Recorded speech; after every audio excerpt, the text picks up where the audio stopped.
My wife smiled when she heard the door open. Not the smile I had known for 23 years, a different one, smaller and settled, the smile of someone who had already decided something and was comfortable with the decision. She said, very pleasantly, she needed to learn. Then I saw my 8-year-old daughter. Emma was on the floor near the radiator, her left ankle chained to the cast iron pipe with a coated cable looped twice and padlocked. The radiator was still warm. The chains, actual chains, the kind you'd use to secure a gate or a dog, were wrapped around the cast iron pipes and her left ankle. She was asleep, or pretending to be. Behind me, I heard my wife say my name, just my name. Then she smiled, not the smile I'd seen for 23 years, a different one, the smile of someone who had been waiting for me to find out. I'm a clinical psychologist. I have spent 21 years working with children who have been hurt by the people who were supposed to protect them. 3 weeks before that afternoon, I had found a billing invoice in Kate's desk drawer, a family law attorney on Blake Street. 2 consultations, $840. I had not confronted her about it. I had photographed it and added it to a folder I had been building since October. I understood what it meant. Kate had already spoken to someone about custody, which meant that if I moved wrong, or too slowly, or without enough documentation to be irrefutable, I could lose Emma entirely, not just for a night, not just to a chain, but permanently, to a woman who had convinced herself that what she was doing was parenting. I know what trauma looks like in the body, the way it sits in the shoulders, the way it changes a child's breathing, the way it rewires the parts of the brain responsible for trust. I have testified in court about these things. I have written about them in journals that other clinicians read. I say this not to establish credentials, but to explain why, when I stood in the doorway of my 8-year-old daughter's room and saw what I saw, I did not scream. I did not rush forward. I stood very still and I looked at everything, the way I have trained myself to look at things that need to be remembered exactly. Emma was lying on her side, facing the wall. Her left leg extended toward the radiator at an angle that told me the chain was tight enough to restrict movement, but not so tight that she couldn't shift position. The chain itself was approximately 5 feet long. I would measure it later, and it was 4 feet 11 inches, and it was padlocked at both ends, once around the radiator pipe, once through a loop of something that looked like a nylon strap wrapped around her ankle. The skin beneath the strap was dark, not bruised dark, abraded dark, the kind of darkness that comes from something rubbing against skin repeatedly over days, not hours. She was wearing the blue cotton pajamas with the small white stars that I had bought her for her birthday in March. The left leg of the pajama pants had been cut away at the knee to accommodate the chain. Have you ever walked into a room and understood, in a single second, that the life you thought you were living was not the life you were actually living? Before I tell you what I did next and what I had already done, in the 4 months before that door opened, tell me where you're listening from right now and what time it is. I want to know how far this story has traveled. The house had been quiet when I pulled into the driveway. I had left Children's Medical Center at 3:30, 2.5 hours earlier than my usual time. A patient session had been canceled. I had not called ahead in 23 years of marriage. I had never needed to call ahead when I came home early, because a home is supposed to be the one place where you don't need to announce yourself. The front door had been unlocked. The kitchen was clean in the particular way it gets clean when someone has tidied it quickly, the dish towel folded too precisely, a glass on the drying rack that still had a water spot on the rim. The television in the living room was off. No sound from upstairs. I had stood in the kitchen for perhaps 15 seconds before I heard it, a faint metallic sound, the kind a chain makes when it shifts against a pipe. A small sound, the kind of sound you would only hear in a house that was completely silent. I had climbed the stairs slowly, not because I was afraid, because I needed to think before I opened that door, and I needed whatever was on the other side of it to remain exactly as it was until I had seen all of it. Kate was standing in the hallway outside Emma's room when I reached the top of the stairs. She was holding a cup of tea.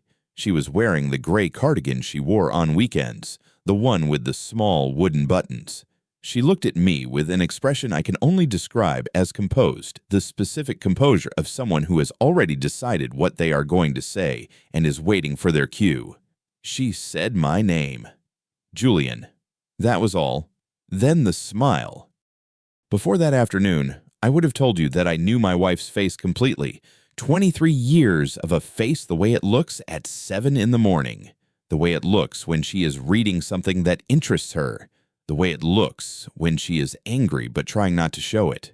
I would have said I could read her the way I read the faces of patients, which is to say, carefully, with attention to the things that don't quite match. What I saw in that hallway was something I had not seen before and have not seen since. It was not guilt. Guilt looks inward. What Kate's face showed was something outward in attention and alertness, as though she had been waiting for this specific moment and was now fully present in it. Before I could speak, she said, she was acting out again. Marcus says the containment protocol is the only thing that reaches her. Marcus, Dr.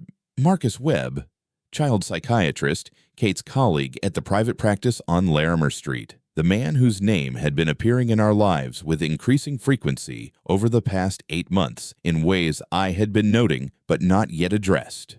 The man who had, apparently, developed a clinical opinion about my daughter's behavioral needs. Emma had not moved. Through the open door, I could see the slight rise and fall of her shoulders. Asleep, I decided. Genuinely asleep. Children who are frightened enough will sleep as an escape. And Emma had always been a child who felt things at a depth that surprised adults who didn't know her well. She was 8 years old. She had her mother's dark hair and my habit of going very quiet when something was wrong. I looked at Kate for a long moment. She looked back. The smile had settled into something more neutral, but the alertness was still there. I said, "How long has she been like this?" Kate said, "Since noon." She threw her lunch tray. I looked at my watch. It was 3:47. Emma had been chained to that radiator for nearly 4 hours. I said, "I see." Then I walked back downstairs, went into my study, closed the door, and made 2 phone calls. Kate did not follow me. I think she believed, in that moment, that she had explained the situation adequately.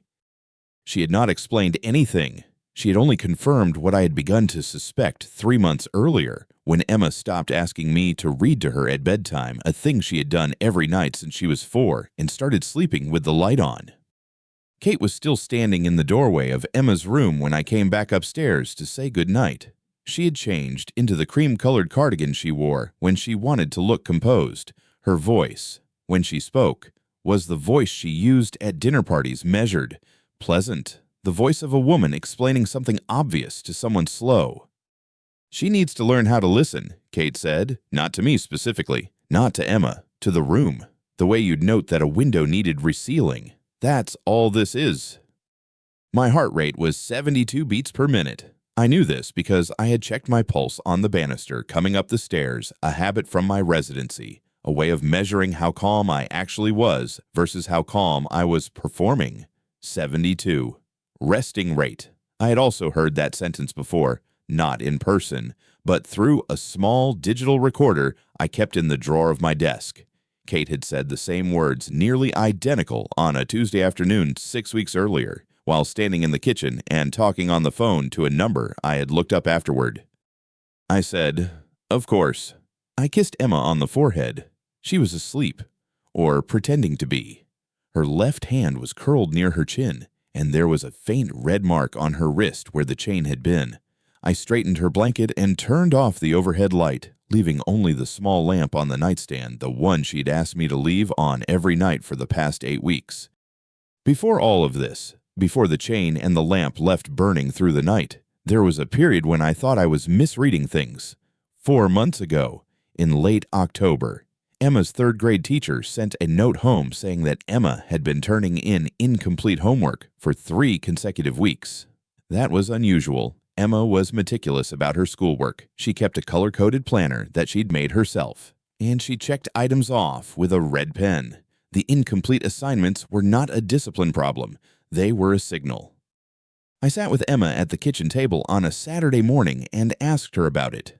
She looked at the tabletop. She told me she'd forgotten. I asked her what specifically she'd forgotten, and she gave me 4 different answers in the span of 2 minutes. each one slightly inconsistent with the last. In 23 years of clinical practice, I had interviewed hundreds of children who were concealing something frightening. The behavioral pattern was not subtle once you knew what to look for: the flattened affect, the over-explained detail, the way the eyes move not to the left when constructing a memory, but straight down, toward the floor, toward somewhere smaller and safer than the room they're in. I told Emma I wasn't angry about the homework. I told her I just wanted to understand. She said, "I'll do better." That was the end of the conversation, because she had closed every door I'd tried to open, and pushing harder would only teach her that talking to me was dangerous.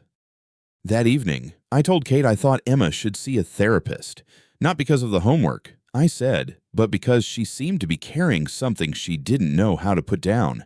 I phrased it carefully. I had spent 2 decades helping parents understand that therapy was not an indictment of their parenting, but a resource for their child. Kate set down her wine glass. The sound of it on the granite was precise and final. "Our daughter does not need a therapist," she said. "Our daughter needs discipline. There's a difference, Julian." I asked what kind of discipline she had in mind. She looked at me for a moment, not the dinner party look, but something flatter, without warmth, and then she picked up her glass and said, "I'll handle it." She walked out of the kitchen. I stood at the counter for a while, watching the wine settle in the glass she'd left behind. I did not sleep well that night. I did not sleep well for the next 11 nights, until the evening I heard the phone call. 3 months ago, on a Wednesday, I came home 40 minutes earlier than usual because a 4 o'clock session had canceled. The house was quiet. Kate was in the living room with her back to the hallway, speaking in a low voice. I recognized the tone before I recognized the words. It was the voice she used when she believed she was alone. I stopped in the hallway. I did not move. The name she said was Marcus. I knew one Marcus Webb, a psychiatrist I had worked alongside at Children's Hospital Colorado for 3 years before he left the department under circumstances that the administration described as a mutual separation and that most of my colleagues described as something else. Webb had published 2 papers arguing that behavioral modification in children required what he called structured aversion, a phrase that the peer reviewers of both papers had pushed back on hard, and that the second journal had ultimately declined to publish in its original form. I had read both papers. I had written a response to the first one that ran in a competing journal and that Webb had emailed me about once in 2019 in a message I had saved. Standing in the hallway, I listened. Kate was saying she was trying. Marcus's voice came through the phone clearly enough that I could make out the shape of his sentences, if not every word. Then I heard him say, distinctly, "Strict discipline saves children from weakness. That's the only thing that actually works. I've seen it. You have to commit to it, or it doesn't take." I walked back to the front door. I opened it and closed it again, loudly enough that Kate would hear. When I came into the living room, she was sitting with her phone face down on the cushion beside her, reading a magazine she had not been reading 30 seconds earlier. I had already recorded the call. The recorder was a small device I kept in the breast pocket of my jacket, a habit from my years doing court-ordered psychological evaluations, when I needed verbatim records of what parents said during intake interviews. It was voice-activated. I had started carrying it again in early November after the conversation about discipline, after the night Emma stopped asking me to read to her. I had not told Kate. There was nothing to tell. Yet. It was simply a precaution, the way a structural engineer notes a hairline crack in a foundation before the wall comes down. 2 months ago, I called an attorney named Patricia Okafor, whose name I had gotten from a colleague who specialized in family law cases involving child welfare. I did not tell Patricia everything. I told her I had concerns about my daughter's safety in the home, that I had begun documenting what I observed, and that I wanted to understand my legal position before I was certain enough to act. Patricia said, "Documentation is everything. Suspicion is not enough. You need medical evidence, behavioral records, or recorded statements, preferably all 3. I told her I was working on it. She was quiet for a moment. Then she said, "Dr. Hunt, how long has this been going on?" I told her I wasn't certain of the exact start date. That was true. What I was certain of was that Emma had been a different child in September than she was in August, quieter, more careful, slower to laugh, and that by October, the difference was no longer something I could attribute to the start of a new school year. Something had changed in the house. Something had changed in Kate. What I did not yet understand in those early weeks of documentation was the full shape of what I was dealing with. I understood that Kate had adopted a theory of parenting that had no clinical basis and significant potential for harm. I understood that Marcus Webb had provided intellectual cover for that theory. What I had not yet confirmed was how far it had gone, whether the things I was seeing on Emma's arms and wrists were the beginning of something or the middle of it. The answer to that question came in stages. The first stage was the chain. The morning I found Emma chained to the radiator in the basement, Kate was upstairs. I heard the door open, the side door, the one that sticks in cold weather, and then I heard Kate's footsteps on the kitchen floor above me, steady, unhurried. And when I reached the top of the stairs and looked across the kitchen, she was already turned toward me, and she was smiling. Not the smile of someone caught, the smile of someone who had decided, somewhere along the way, that this was simply how things were now. Emma was 8 years old. The chain was a bicycle lock, the kind with a coated cable, looped twice around the ankle and secured to the radiator pipe with a combination padlock. The carpet beneath her was thin, industrial gray. The basement had been a home office before we converted it, and she had made a small nest of the throw blanket from the upstairs couch. She did not cry when I came down the stairs. She looked at me the way children look when they have been frightened for long enough that the fear has become ordinary. Her eyes were dry. She said, "Hi, Daddy." I crouched down beside her. The lock was a standard 4-digit combination model. I did not ask where the combination was. I went upstairs, found the key ring on the hook by the garage door. Kate had always been organized about keys and tried the small brass key that had been on the ring for months without my knowing what it opened. It fit. When the lock clicked open, Emma exhaled. It was a small sound. I kept my hand steady while I unwound the cable from her ankle. The skin beneath was red, abraded in a pattern consistent with repeated contact over time. Not a single incident. I had seen that pattern before in clinical photographs. Seeing it on my daughter's ankle was a different kind of knowing. I carried Emma upstairs. Kate was at the kitchen counter making coffee. She did not turn around. I set Emma on the couch in the living room, covered her with the same blanket she'd brought down to the basement, and went back to the kitchen. I stood at the counter. Kate poured her coffee, added cream, stirred it twice. Then she looked up. She wasn't following the rules, Kate said. Her voice was even, conversational. She lied about finishing her reading, then she lied about it again. Marcus says consistency is the only thing that works with a child who's developed a pattern of deception. I said, "How long has the chain been there?" 3 weeks, Kate said, "since she started lying." I looked at her. Kate held my gaze without difficulty. She had always been good at that, at presenting a version of herself that appeared reasonable, considered, even gentle. In the early years of our marriage, I had found that quality reassuring. I understood now that it was not steadiness. It was practice. "Emma doesn't lie," I said. "You think that because you want to think it." Kate picked up her coffee. "You've always idealized her. That's part of the problem, Julian. You can't see what she's actually doing because you're too invested in who you want her to be." I had heard variations of this argument for 3 months. It was a good argument. Structurally, it turned my professional judgment into a liability, my closeness with Emma into a blind spot. Marcus had almost certainly helped construct it.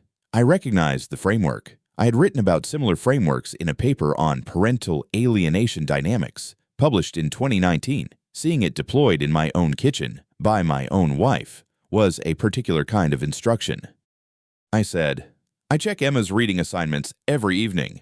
She completes them." Kate smiled again, smaller this time.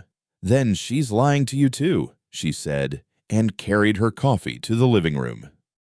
Have you ever watched someone you loved become someone you didn't recognize and understood that the change hadn't happened overnight, that it had been happening for years, slowly, in ways you told yourself were something else?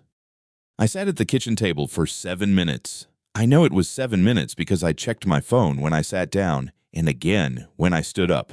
In my professional life, I had learned to treat my own emotional responses as data points rather than directives. What I was feeling in that kitchen was not data I was prepared to analyze yet. What I could do was write things down. I wrote down 3 weeks. I wrote down the date, the time, the exact words Kate had used. I wrote down the measurement of the abrasion on Emma's ankle, approximately 4 centimeters in width, circumferential, bilateral, and the pattern of the carpet fibers embedded in the wound. I had been keeping a log since October. This entry was the 43rd. The appointment with Dr. Sarah Chen had been scheduled 6 weeks earlier as part of Emma's annual physical. Chen was 34, a pediatrician at Children's Colorado who had completed a fellowship in trauma-informed care. I had chosen her deliberately when we'd moved to Denver because her training meant she would know what to look for. At the time, I had not anticipated needing that. Emma was quiet in the car on the way to the clinic. She sat in the back seat with her hands folded in her lap and watched the highway. I did not prompt her to talk. Children who have been frightened for a sustained period often need silence the way other people need conversation. It's a way of conserving something they've learned is finite. In the examination room, Chen went through the standard assessments efficiently and without performance. She was the kind of doctor who talked to children as though their answers mattered, which they did. When she reached Emma's lower legs, she paused. She looked at the ankle, the right one, where the cable had been looped tightest, and then she looked at Emma. "Emma," she said, "how did you get this?" Emma glanced at me. One quick look, then back to her hands. "She fell on the stairs," I said. "Last week." Chen nodded slowly. She wrote something in her notes. Then she continued the examination without comment, and her face did not change, but her pace did. She was more careful after that, more systematic, the way a person moves when they've found something they weren't expecting and want to understand the full extent of it before they say anything. After the examination, Chen asked if she could speak with me briefly in the hallway. Emma stayed in the room with the medical assistant, a young woman named Priya, who had the good instinct to produce a book of animal photographs from a drawer without being asked. In the hallway, Chen kept her voice low and her expression neutral. "The abrasion on her right ankle," she said. "That pattern isn't consistent with a fall. The depth is uniform around the circumference, and there's secondary bruising at the medial malleolus. That suggests lateral pressure from a rigid or semi-rigid object. It looks like contact with metal, repeated contact." I said, "I appreciate you telling me." "If you see additional injuries," Chen said, "or if the pattern continues, you need to report it. You know what the mandatory reporting requirements are." "I do," I said. She looked at me for a moment. She was trying to read something in my face, and I was aware of that. And I let her look. Whatever she found there, she did not push further. She said, "I'm going to document what I observed today. That documentation will be part of her permanent file." "Good," I said. When I got home that evening, I added Chen's name to my log. Dr. Sarah Chen, Children's Colorado, Pediatrics, date, time, her exact words. The pattern isn't consistent with a fall. I wrote that down twice because precision matters in documentation and because I wanted to be certain I had it right. Kate was in the kitchen when I came in. Emma had gone upstairs to her room. Kate was on her phone, and she finished her message before she looked up. "Marcus thinks we should be more consistent," she said. "He says if she keeps lying, we need to make the consequences more significant, chained tighter, longer, until she understands that behavior has costs." I set my keys on the counter. "Chained tighter," I said. "Yes." Kate looked at me directly. "She needs to learn that her choices have consequences. That's not cruelty, Julian. That's parenting." I did not answer. I picked up my keys again and went to my study and closed the door. I sat at my desk for a long time, and I looked at the photograph on the corner of it, Emma at 5, at the botanical gardens, holding a paper cup of lemonade with both hands and squinting into the sun. She had been so certain that day that the world was reliable. That was the thing I thought about. Sitting in that room, not what Kate had done, not what I was going to do about it, but the specific quality of Emma's certainty at age 5, and what 3 weeks of a chain had done to it. I opened my log. I wrote down Kate's exact words, chained tighter, the date and time, the witnesses none, except me. For now, that was enough. It would not always be only me. 1 week before I returned home to find Emma chained to the radiator, Kate called me at the hospital. I was between sessions. My 2 o'clock had just left, a 9-year-old boy named Tyler who hadn't spoken above a whisper in 4 months. I was writing notes at my desk when my cell phone lit up with Kate's name. I answered on the second ring. Emma refused to eat dinner, Kate said. Her voice was flat, the way it got when she was reporting a problem rather than asking for help. She said she wasn't hungry. I don't know what to do with this child. Where is she right now? I asked. In her room, on the chain. The office outside my door had 2 colleagues talking about a case. Someone laughed. I heard it clearly. I said, "How long has she been chained?" "Since this morning," Kate said. "Around 8. 8 hours. I looked at the clock on my desk. It was 4:47 in the afternoon.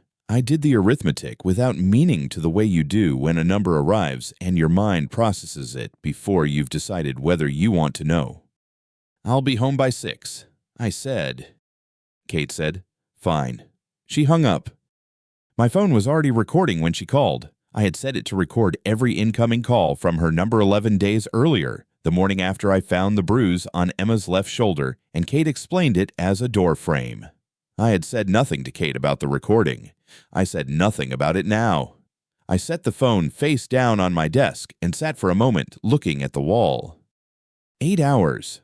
A 3rd grader, chained to a radiator because she said she wasn't hungry. I finished my notes on Tyler's session. Then I went to my next appointment. Days. 3 days before I found Emma chained, I sat across a conference table from David Foster. David had been practicing family law in Denver for 28 years. He had a reputation for methodical preparation and very little patience for cases that weren't ready.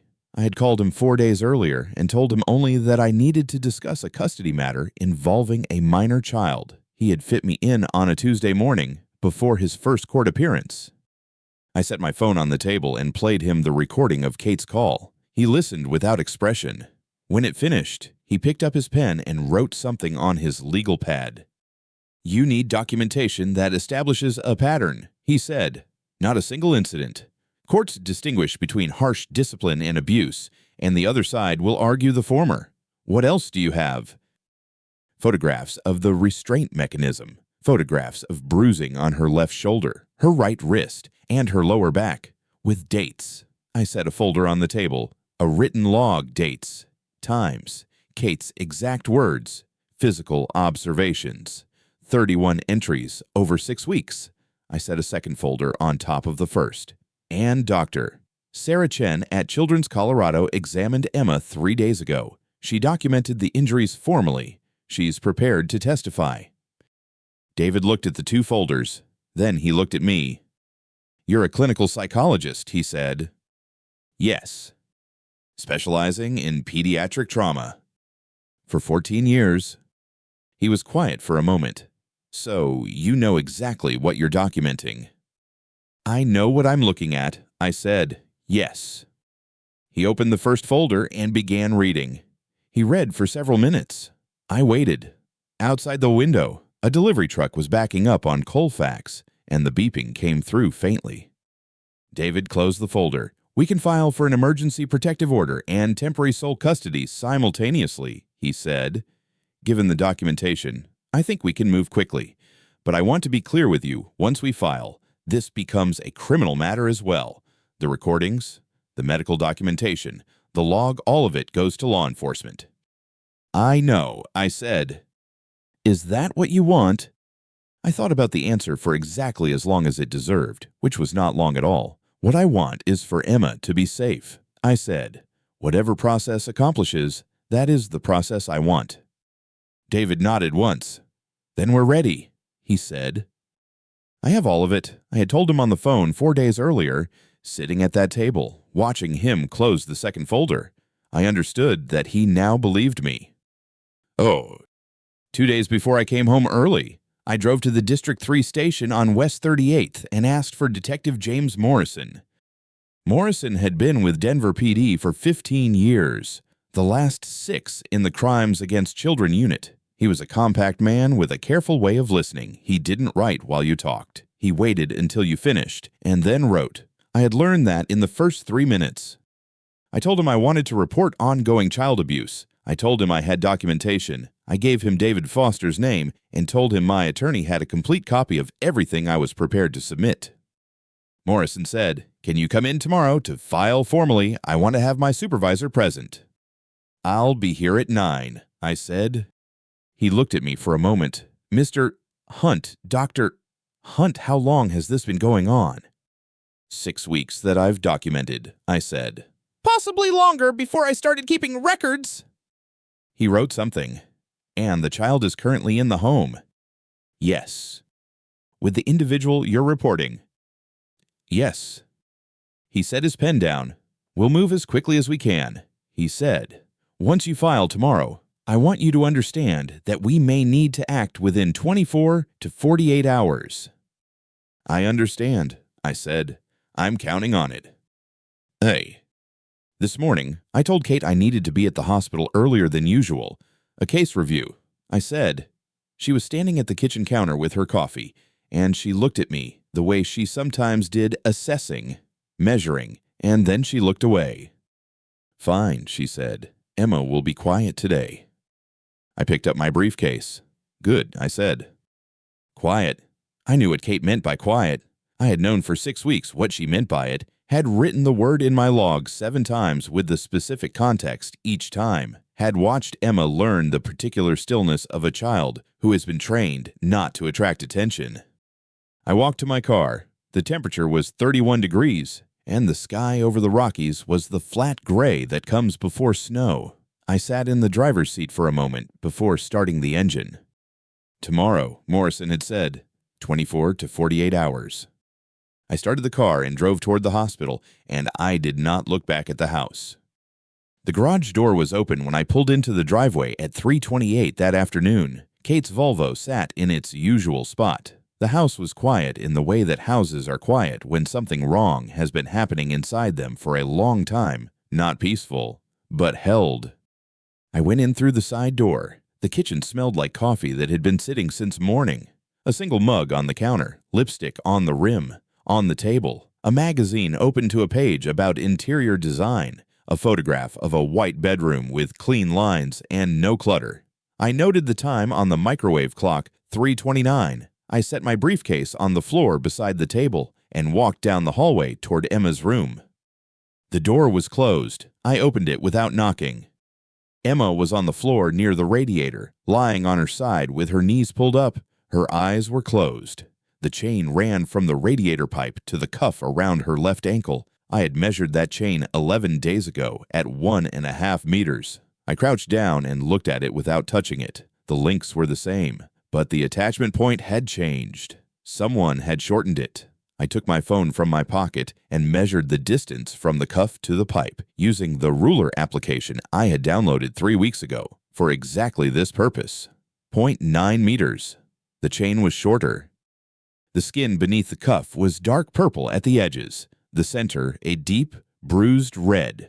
There was dried blood at the back of the ankle where the metal had worn through. Emma's breathing was shallow but steady. I watched the rise and fall of her ribcage for 8 full seconds. Then I stood. Kate was standing in the doorway.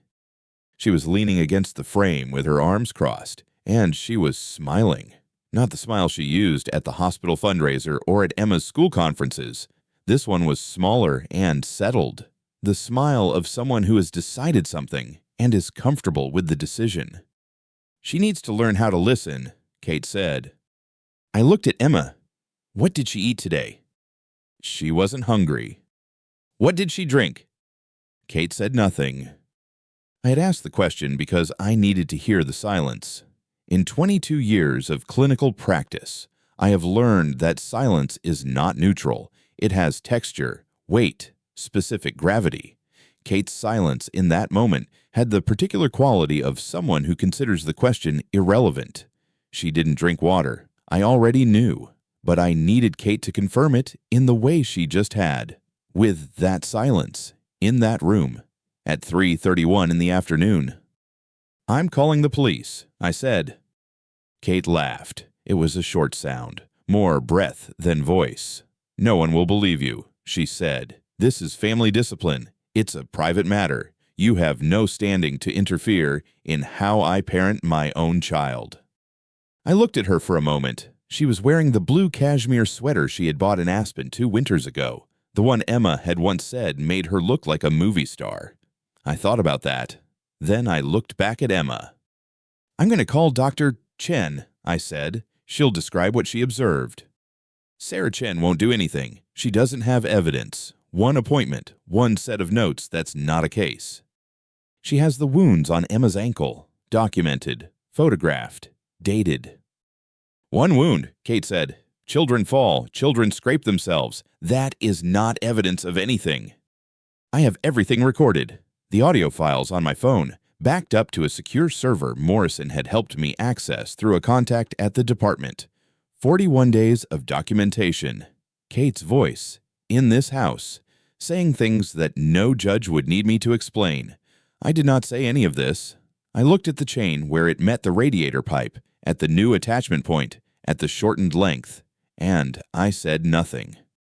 "I'm calling my attorney," I said, "now." The smile changed. It didn't disappear, it collapsed inward. Like a structure losing its load-bearing wall, Kate uncrossed her arms. "If you do that," she said, and her voice had dropped to something quieter and more precise, "I will tell Emma that you abandoned her. I will tell her you had the chance to stay and you chose to leave. I will tell her every single day that her father didn't love her enough to fight for her." Emma's eyes were open. She had been awake. She was looking at the wall, not at either of us, but her breathing had changed shorter, more controlled, the breath of a child trying to take up less space in a room. I looked at Kate. "You've already told her that," I said. "But Emma knows the truth." I walked past Kate, out of the room, and down the hallway to the kitchen. I picked up my phone from the counter where I had set it next to my briefcase. I opened my contacts. Detective James Morrison, Denver PD. I had spoken to him yesterday at 4:17 in the afternoon, had given him the address, had told him the situation had reached the threshold we had discussed. I pressed call. Morrison answered on the second ring. "It's Hunt," I said. "The chain is shorter. She didn't drink water today." I paused for 1 second. "I have everything recorded. Come now." He said, "We're 15 minutes out." I ended the call and set the phone face down on the kitchen table. The magazine was still open to the white bedroom. I turned it face down as well. From down the hall, I could hear Kate's footsteps steady, unhurried, moving toward the kitchen. She appeared in the doorway. She looked at my phone on the table, then at me. "Who did you call?" she said. I didn't answer. I walked back down the hallway to Emma's room, sat down on the floor beside my daughter, and waited. At 4:15 in the afternoon, the light through Emma's window was the particular flat gray of a Denver October, the kind that makes everything look like it's been washed once too many times. Emma was sitting against the radiator, her right ankle still chained. She had stopped crying an hour ago. Now she was just watching me, the way she used to watch me when she was very small and woke from a bad dream, waiting to see if the room was safe. I called Morrison at 4:15, not 4:16. 4 minutes was the window I had calculated based on Kate's position in the house and the distance between our street and the precinct on Colfax. Every minute I had spent in this room over the past 4 months had been measured against that window. "Detective Morrison," I said, "this is Julian Hunt. I have evidence of child abuse. My daughter is chained to a radiator in our home at 2847 Larimer Court. She is 8 years old. I need officers here now. Morrison's voice didn't change register. He'd been briefed. We're 10 minutes out. Dr. Hunt, stay where you are. Do not move her until we arrive. Understood, I said, and ended the call. At 4:18, I called Sarah Chen. She picked up on the first ring, which meant she'd been waiting. Sarah, I said, I need you at Children's. Emma will arrive within the hour. A brief silence. How bad? She's been chained. Right ankle. I don't know the full extent yet. That's why I need you. I kept my voice level. Emma was watching my face, reading it the way she'd learned to read faces in this house, the way children learn when they've had to. I looked back at her steadily. She needs a full examination. Document everything. I'll be there, Sarah said. Julian, she stopped. I'll be there. I put the phone in my jacket pocket and sat back down on the floor beside Emma. She leaned her head against my shoulder. The chain made a small sound against the radiator pipe when she moved. Is someone coming? She said. Yes, I said. People who are going to help.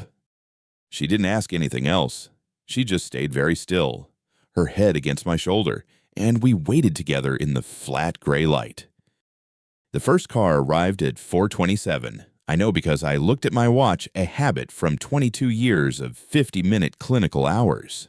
Time measured in increments because that's what the work required. Through the window, I could see the red and blue reflection moving across the ceiling before I heard the engine. Then a second car, then two more. I heard Kate in the living room, moving toward the front door. I stood up and walked into the hallway. She was standing at the front window, looking out at the street. 4 patrol cars, 6 officers. Morrison's unmarked sedan pulling in behind them. Her hands were at her sides, perfectly still. Kate, I said. She turned. Her expression was the one I had watched her practice in the mirror composed, slightly wounded, already preparing the version of events she would offer. I had seen that expression for 4 months. I understood exactly what it cost her to maintain it and exactly what it concealed. I said, "Don't touch Emma." Then I opened the front door. Morrison came in first. He was a compact man in his mid-40s, dark jacket, no tie, with the particular economy of movement that comes from doing this work for a long time. 2 uniformed officers came in behind him. The other 4 spread out along the front walk. "Dr. Hunt," Morrison said. "Down the hall," I said. "Second door on the left." He nodded at the 2 officers. They moved past me. I followed. The officer who reached Emma's door first was a woman, Officer Reyes, according to her badge, with the kind of dark hair pulled back that reminded me of several colleagues. She pushed the door open, took 1 step inside, and stopped. Oh my God! Her voice was very quiet, almost a whisper, but I heard it, and I heard the officer behind her draw a sharp breath. And in 22 years of clinical work, I had learned that the involuntary reactions of trained professionals tell you more than any formal assessment. They had seen things. This still stopped them. Emma was sitting against the radiator, her ankle in the chain, looking at the door. When she saw me come in behind the officers, something in her face shifted, not relief exactly, something more careful than that, more like a child who has learned not to trust shifts in the room until they are confirmed. "Emma," I said, "these are the people I told you were coming." Officer Reyes crouched down to Emma's level. Her voice changed completely slower, softer, the register you use when you need someone to trust you without any reason yet to do so. "Hi, sweetheart, my name is Officer Reyes. I'm going to help get this off you. Okay, can you stay very still for just a minute?" Emma looked at me. I nodded. She looked back at Reyes and said, very quietly, "Okay." Morrison had his phone out, photographing the chain, the pipe, the ankle, the floor around the radiator. He worked in silence, methodical. The second officer was on his radio. I stood in the doorway and did not move, because I had learned a long time ago that the most useful thing a person can do in a room where trained professionals are working is to stay out of their way. From the living room, I heard Kate's voice, controlled, explanatory, the tone she used in the school parking lot and at dinner parties and on the phone with her mother. I understand how this looks. there's context that I think is important. A male officer's voice. Flat. Ma'am, is that your daughter in the back room? Yes, she's my daughter, and I need you to understand. Why is she chained? A pause. The pause lasted 4 seconds. I counted them. It's a form of discipline, Kate said. There's a therapeutic framework. That's child abuse, the officer said. Ma'am, I need you to put your hands behind your back. I heard Kate's voice change for the first time. Not the content, the register. Something underneath the composure finally moved. I want to speak with an attorney. You'll have the opportunity to speak with an attorney at the precinct. Right now, I need you to put your hands behind your back. The chain came off Emma's ankle at 4:31. I know because I looked at my watch again when I heard the sound of it, the small metallic drop of it hitting the floor. Officer Reyes set it aside carefully, and I saw Morrison photograph it where it lay. Emma's ankle was worse than I had seen it. The skin around the bone had gone from the bruising I'd documented 3 weeks ago to something that had broken and partially healed and broken again. The color was wrong, the particular deep purple-yellow of repeated trauma, not a single injury. Reyes looked at it and said nothing, but she looked at Morrison, and he nodded and kept photographing. I crossed the room and sat down beside Emma on the floor. She turned and pressed her face against my chest, and I put my arms around her, and I held her without speaking because there was nothing to say that would mean more than staying still. Outside the window, I could see Mrs. Patterson standing on her front porch. She had lived next door for 12 years, had given Emma a book of pressed Colorado wildflowers for her 7th birthday, had waved to me every morning when I left for the hospital. She was standing very straight, her arms crossed, watching the officers on the front walk. As I watched, she took her phone from her pocket and began to dial. From the living room, Kate's voice had stopped. In its place, I heard the sound I had been waiting 4 months to hear, the flat, procedural voice of the officer saying, "Hands behind your back," and then the specific metallic click of handcuffs, a sound that carries through walls with a clarity that other sounds do not. Mrs. Patterson heard it too. I watched her lower her phone slowly and stand very still, looking at the front door. Kate came out in the blue cashmere sweater, her hands behind her back. Officer Reyes on her left and the second officer on her right. She was not struggling. She was walking with the particular careful composure of someone who has decided that this, too, can be managed, that there is still a version of this that looks reasonable. Mrs. Patterson watched from her porch. 2 neighbors had come out to the sidewalk, then 3. A woman I recognized from the end of the block was standing at her car door, not getting in, watching. Kate did not look at any of them. She looked straight ahead. By the time I helped Emma to her feet, I could see 5 people on the sidewalk. The red and blue light was still turning, and the street that had been quiet at 4:15 was not quiet anymore. The following morning, the Colorado Medical Board received a formal complaint from the Denver PD Crimes Against Children Unit regarding Dr. Marcus Webb's documented role in advising the restraint protocol. Morrison told me about it when we spoke at noon. The complaint had been filed as a matter of procedure. He said standard protocol when a licensed clinician's professional guidance is cited in an abuse case. Webb's name appeared in my log 14 times. It appeared in Kate's recorded calls 6 times. It appeared in the formal police report twice. The medical board had all 3 documents by 9 in the morning.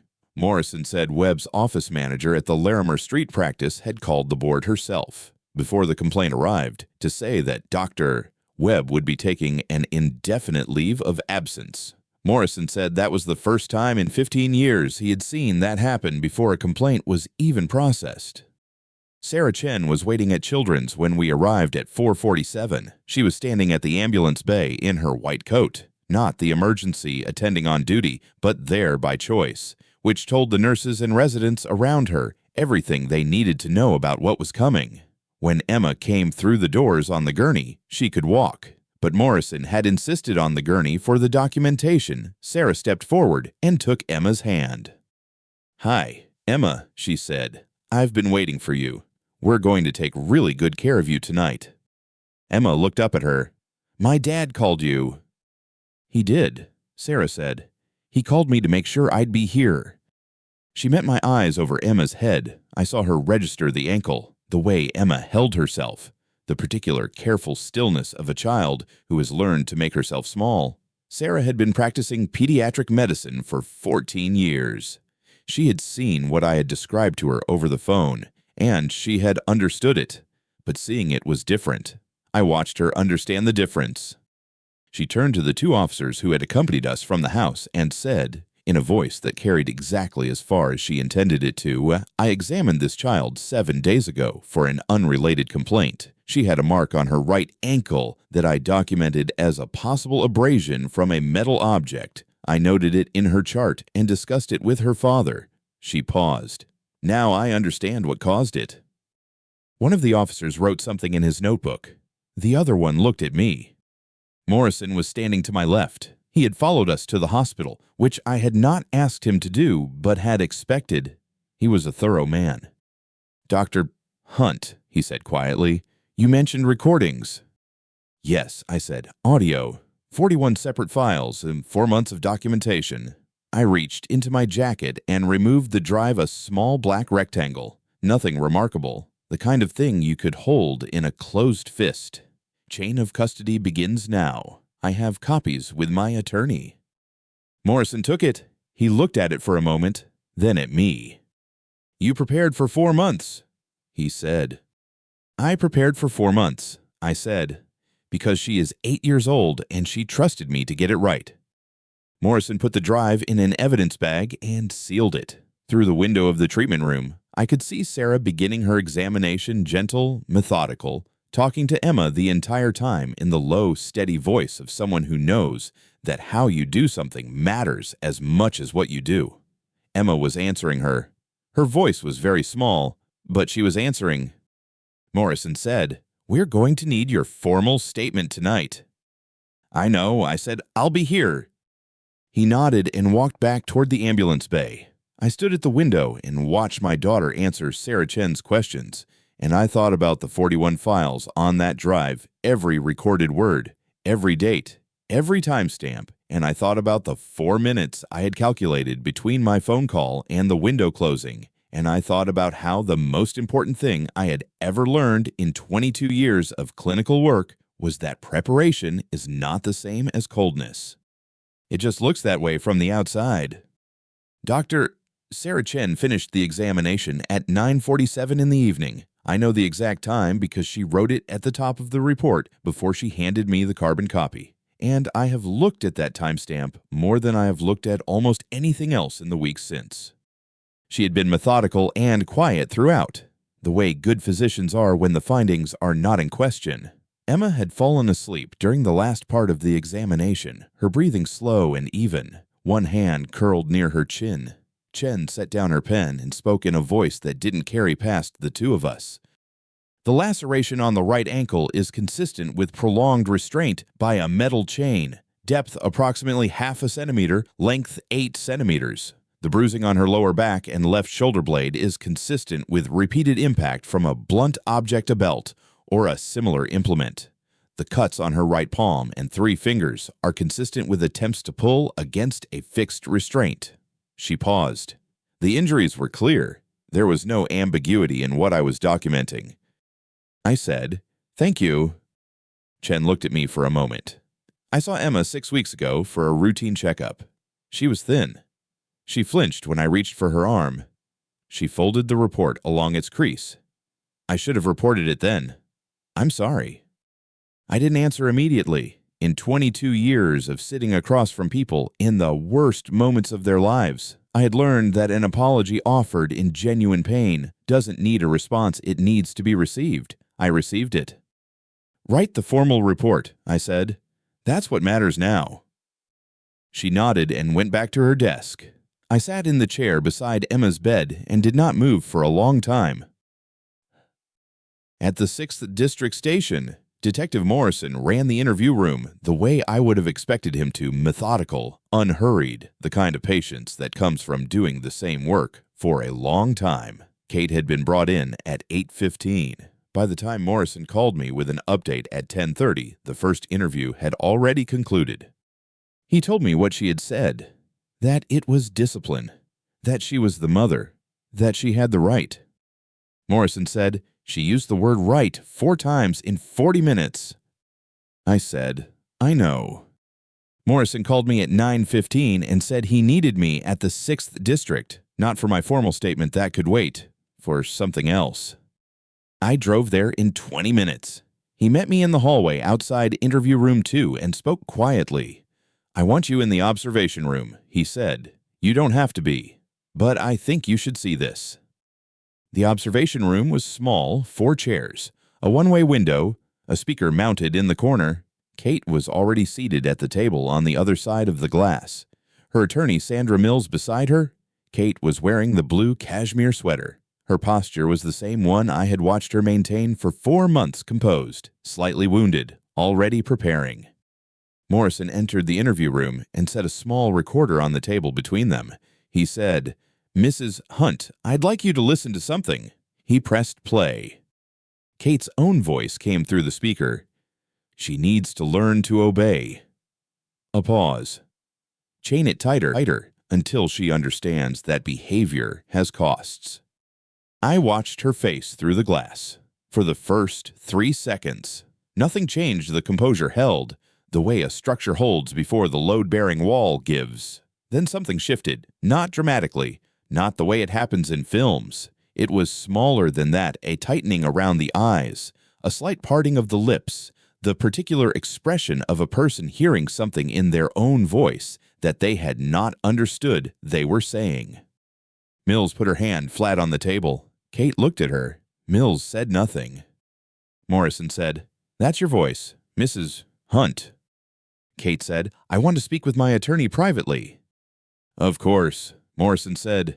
He picked up the recorder and walked out. In the hallway, he looked at me through the small window in the observation room door. I nodded once. He nodded back. I drove home after that. I did not need to hear what Mills said to her client in that room. I already knew the shape of it, the same shape it always takes when the evidence is complete, and the only remaining question is how much it will cost. Mills had said very little during the interview. Afterward, alone with her client, she had been direct. Morrison's words, relayed to me the following morning, Mills told Kate the evidence was a recording, a physician's formal report, and photographs of the injuries. She told Kate the choice was a plea or a trial she would not win. Kate had said, again, that she had done nothing wrong. Mills had said, You have the recording, you have the photographs, you have the doctor, you will lose. Kate had not responded. What? Margaret Summers called me at 11:20 that night. She is 74 years old, and she has lived in the same house in Boulder for 31 years. And I have always found her to be a woman of more honesty than her daughter ever gave her credit for. She said she had seen the news. She said she could not believe it. Her voice was steady in the way that voices are when a person has already finished crying and has moved into something quieter and harder. Emma is my granddaughter. She said, I want you to know that I will testify, whatever the court needs from me. I said, Thank you, Margaret. There was a pause. No, she said. Thank you for protecting her. I saw things that worried me, and I told myself I was imagining it. Another pause. I wasn't imagining it. No, I said, you weren't. She said goodbye and hung up. I sat with the phone in my hand for a moment, then set it on the counter beside the coffee that had gone cold an hour earlier. Marcus Webb called the 6th District at 7:14 the following morning. Morrison told me about it when we spoke at noon. Webb had said he wanted to make a statement. He told them he had advised Kate that structured discipline could benefit a child with Emma's behavioral patterns. His phrase, not mine, but that he had not known Kate would interpret that guidance as physical restraint. He said he was sorry. He said he would testify. Morrison had told him he would be required to. Webb had said he understood. I have spent 22 years listening to people explain the distance between what they intended and what they caused. Sometimes that distance is real. Sometimes it is the story a person tells themselves because the alternative is unbearable. I do not know with certainty which one applies to Marcus Webb. What I know is that his testimony would be entered into the record and that the record was already very full. Oh. My attorney, Daniel Foster, came to the hospital at 2 in the afternoon. He sat across from me in the family consultation room, a room I had used for different conversations over many years, and he opened his folder and told me what the next several months would look like. Full custody, no visitation pending the criminal proceeding, child endangerment charges, felony level, with the recording and Chen's report as primary evidence, sentencing range, if convicted 2 to 5 years. I said, I just need Emma to be safe. Foster closed the folder. She will be, he said. The case is as complete as I have seen at this stage. The injuries were documented the same night. The recording establishes intent. The physician's report establishes pattern. He paused. Her own mother will testify against her. That is not something a defense survives easily. I looked at the table between us. It was the same table where I had once sat with a father whose son had been discharged too early and had not made it through the week. The table had not changed. When will Emma be released? I asked. Tomorrow morning, if her vitals hold overnight. I nodded. Foster picked up his folder and stood. He shook my hand at the door, and I thanked him. And then I was alone in the consultation room with the sound of the hospital moving around me, carts, voices, the soft percussion of a place that keeps going regardless of what has just happened inside it. Emma would be home tomorrow. That was the only thing I needed to be true. The sentencing hearing was held on a Tuesday in March, 11 weeks after Kate's arrest. I drove to the courthouse alone. Emma was at school, a different school, one she had started in January, where her teacher was a woman named Ms. Alvarez who had been told only what was necessary and had asked nothing more. Emma had made one friend there, a girl named Sophie who brought her crackers from home because she had noticed Emma sometimes forgot to eat her snack. I sat in the third row. Kate's attorney had entered a plea of guilty to 2 counts of child abuse, first degree, and 1 count of unlawful restraint. The plea had been negotiated over 6 weeks. I had not been consulted on the terms, but Detective Morrison had called me the night before to tell me what to expect. He said, "The DA is satisfied. I want you to know that before you walk in there." Judge Patricia Wren read the sentence without looking up from the papers. 3 years in state correctional custody. Mandatory completion of a structured psychological rehabilitation program.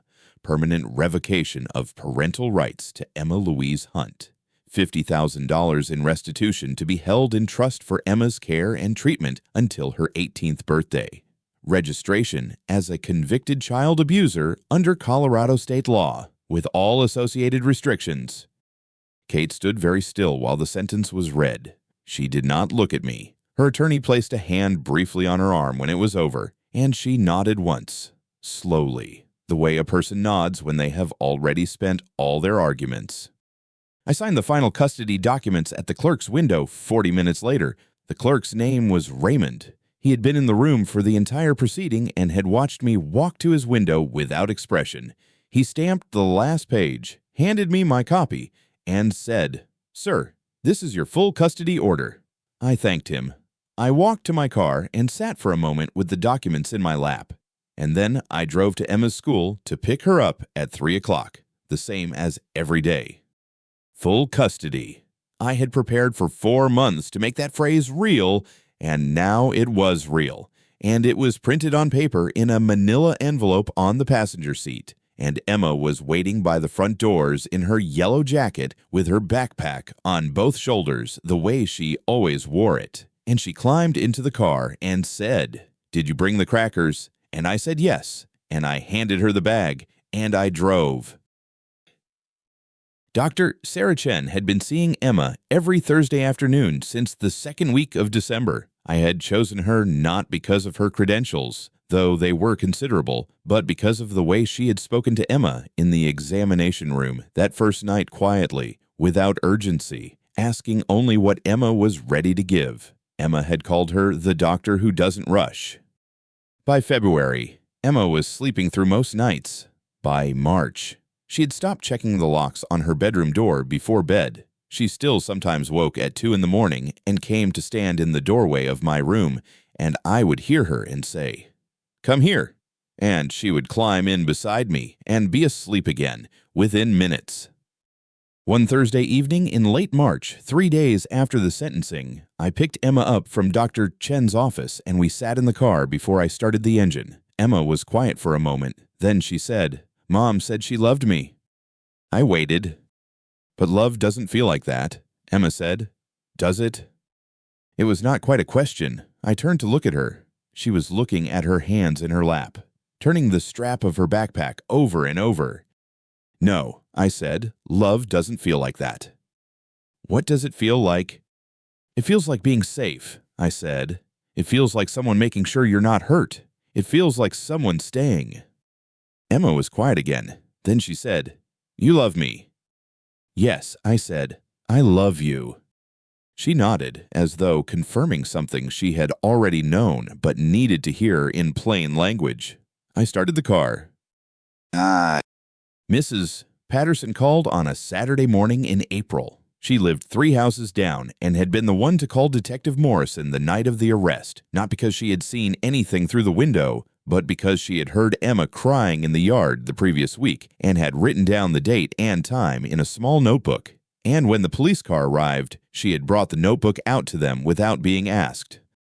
"I wanted you to know," she said, "that the neighborhood has been talking. People feel they should have done more, sooner. I think some of them are ashamed." There wasn't much to see, I said. Kate was careful about what she showed. Still, a pause. "We see it now, and we're glad Emma is home." I thanked her. After I hung up, I stood at the kitchen window for a moment, looking at the yard. The chain was long gone. Detective Morrison's team had photographed it and logged it into evidence on the night of the arrest, and I had never asked for it back. The radiator in Emma's room had been replaced entirely. The new one was a low-profile model that Emma had picked out herself from a catalog, white with rounded edges. The letter had been sitting in the top drawer of my desk since January, handwritten on 3 pages of plain white paper. I had written it the week after Emma came home from the hospital, in the hours between 2 and 4 in the morning when I could not sleep and did not want to. Dear Emma, by the time you read this, you will be 18. I want you to know what happened and why I made the choices I made, so that you understand them as a person who is old enough to judge them. The night I came home and found you, my heart broke. I want to be honest with you about that. I am a psychologist. I have sat with children who were hurt in ways that should not be possible, and I have learned to hold that without breaking in front of them. But you were my daughter, and I broke privately, in a way I have not broken since your grandmother died. What I did not do was act from that breaking. I prepared instead 4 months of preparation documents, recordings, medical appointments, legal consultations, every piece of evidence placed where it needed to be. Not because I was cold, because I was your father, and a father's job is not to feel the right things in the right moment. A father's job is to make sure you are safe for the long term, not just tonight. Love is not a feeling that arrives and then leaves. Love is a decision made every morning. I decided every morning to do the next thing that would protect you. You deserved protection. You still do. You always will. Dad. I sealed the envelope and wrote her name on the front and put it back in the drawer. In the first week of May, Emma and I walked to Cheeseman Park on a Saturday afternoon. She had asked to go. She wanted to see the fountain. She said, because Sophie had told her it was good for making wishes. We sat on a bench near the east path. Emma had a paper cup of lemonade from the cart near the entrance. She was watching 2 dogs chase each other across the grass with the focused attention she brought to most things she found genuinely interesting.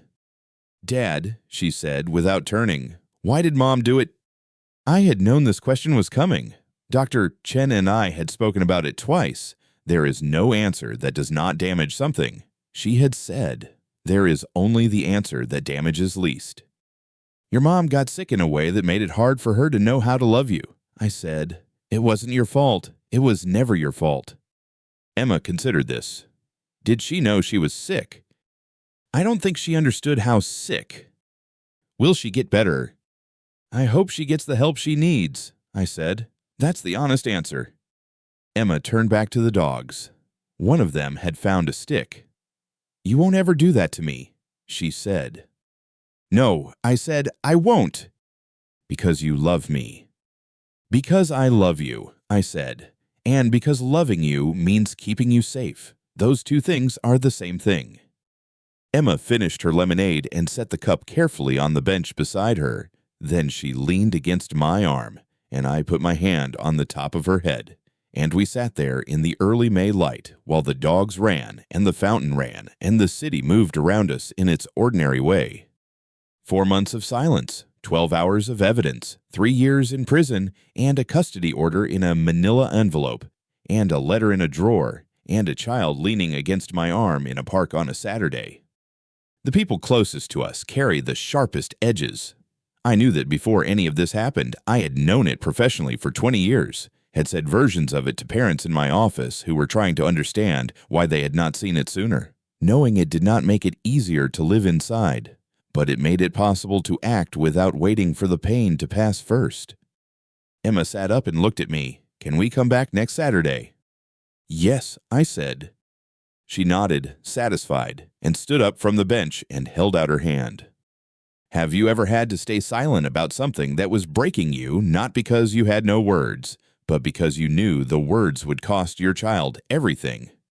Some damage is done by strangers, but the damage that takes the longest to heal is the kind done by someone who was supposed to be the safest person in the room.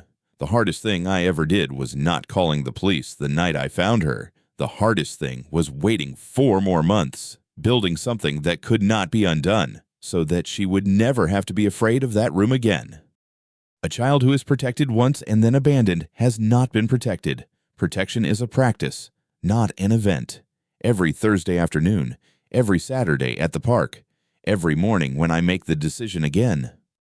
If you have ever been the person in the room who saw something and stayed quiet because you were not certain, or because the cost seemed too high, or because you told yourself it would get better, I am not here to judge that. I am here to say the window does not stay open, and the children in those rooms are counting the days. Emma is 9 years old now. She sleeps through the night. She has a friend named Sophie who brings her crackers. She makes wishes at the fountain in Cheeseman Park. That is enough. For now, that is everything. If you have ever stood at the edge of a decision that felt impossible, not because you didn't know what was right, but because the cost of being right was almost more than you could carry, then you already understand why some stories take 4 months to tell, and why the ending has to be built, not waited for. I'll keep telling these stories as long as there are people who need to hear that patience and preparation are not the same as doing nothing. If that's you tonight, wherever you are, whatever time it is, I'll be here.